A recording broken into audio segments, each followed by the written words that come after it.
Aisyah love you. Salah. Tiba pula. Menggatal lah kena. Mana dia menggatal? Letter ada GTA tak ada. Aduh.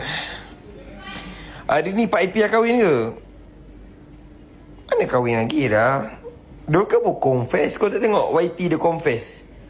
Kan biasanya boleh confess macam tu. Yang lupa kejap lagi saya post konten. Kau okey tak kalau contoh saya nak ajak boy lepak rumah saya? Boy! Boy! Boy! Kat luar. Apa boleh dia aku pula? Oh. Mana boy? Aduh, kat luar pula. Cik, saya nak bawa boy lepak rumah saya. Nak tak dia lepak rumah? Dia dengan abang lah? Tak silat apa benda.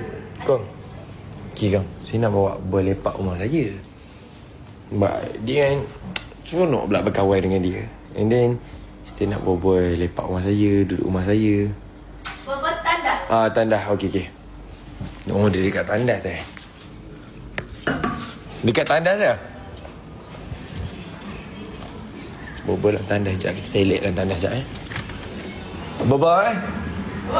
Boy. Buka pintu sekejap. Buka pintu. Ni nak tengok Bobo berak.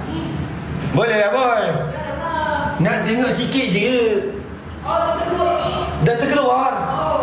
Bentuk macam mana boy? Aku lah. Ha? Aku. Tak bentuk bintang. Terbukar. Terlebukar.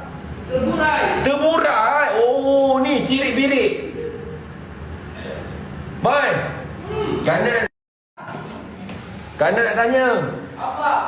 Nak tidur rumah Kanda tak malam ni? Boleh. Busuk ni jangan dekat sana. Okey, tak dekat. Nak duduk mana lepak rumah Kanda tak malam ni? Boleh. Kanda masak untuk boy. Nak tak nak? Nak. Nak masak apa? Apa yang ada lah. Apa yang ada betul? Okey, kalau masak dah perempuan nak tak perempuan? Kalau ada boleh juga. Ada lah main-main je. Okey, malam ni okey? Boy. Busuk lah. Dah terbiasa lah berak bercakap.